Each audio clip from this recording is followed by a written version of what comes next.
Joining me now, Phil Scalero, White House advisor for health policy and reform. Phil Scalero, so that is the opposition. You guys are running lawless. What is your response to people that are saying that you're blowing through this deadline as a completely a lawless abuse of power?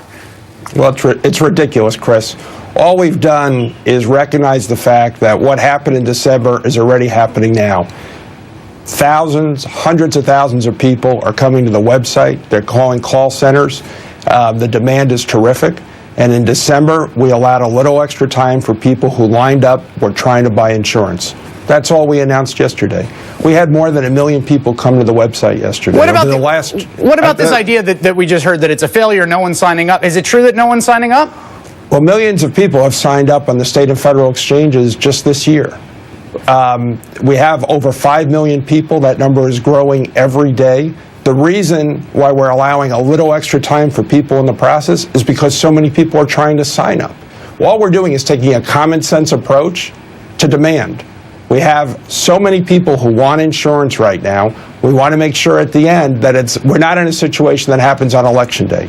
When people line up at the polls, it becomes 10 o'clock or 9 o'clock, the polls close, you let everybody vote. In this case, people are lining up to buy health insurance, which seems to be not a very controversial idea. There was some interesting polling about folks that are uninsured. Do you know Obamacare enrollment deadline? This is the people that said yes correctly March 31st, that was 39%. Don't know or refuse the question, 43%. Sometime after March, 13%. Are you guys succeeding in communicating to the people that need to know about this, about when the deadline is and what they need to do? I think so. The deadline is March 31st. It's just in a couple of days. And I know a lot of your viewers already have insurance, but they probably know people who don't. LeBron James spreading the word, helping spread the word that people should get covered, the deadline is March 31st, is very helpful. And we've had a lot of activities like that, so the awareness is going up. And the reason we know the awareness is going up is the calls to our call center are increasing dramatically. The visits to the website are increasing dramatically. We are responding to popular demand. That's a good thing. It's a good thing for individuals, and it's a good thing for America. It makes America stronger. What about this idea? I've been hearing this, and Jennifer was citing this, that the people signing up for the exchanges aren't the uninsured, and therefore the entire project of the ACA is ridiculous and bankrupt. Well, I think she knows something right now that's unknowable. There are guesses of how many people are uninsured. We know a lot of the people signing up are uninsured. We know some people are insured and are finding a better deal in the marketplace.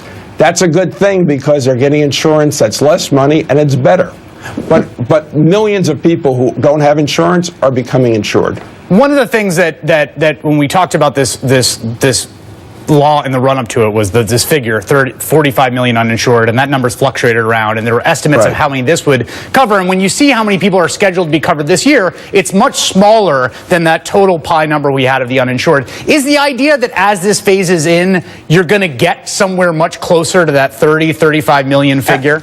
Absolutely, and you just pointed out in Medicaid, because of decisions in some states, there are 5 million people who can't get Medicaid who otherwise would qualify for Medicaid. Eventually that will change, and then they'll be added to the pool. To me, the most astounding thing about this debate right now is there's so much intensity over a relatively non-controversial idea. People should exercise personal responsibility and buy insurance. Phil Scalero, White House advisor for health policy reform. Thanks a lot.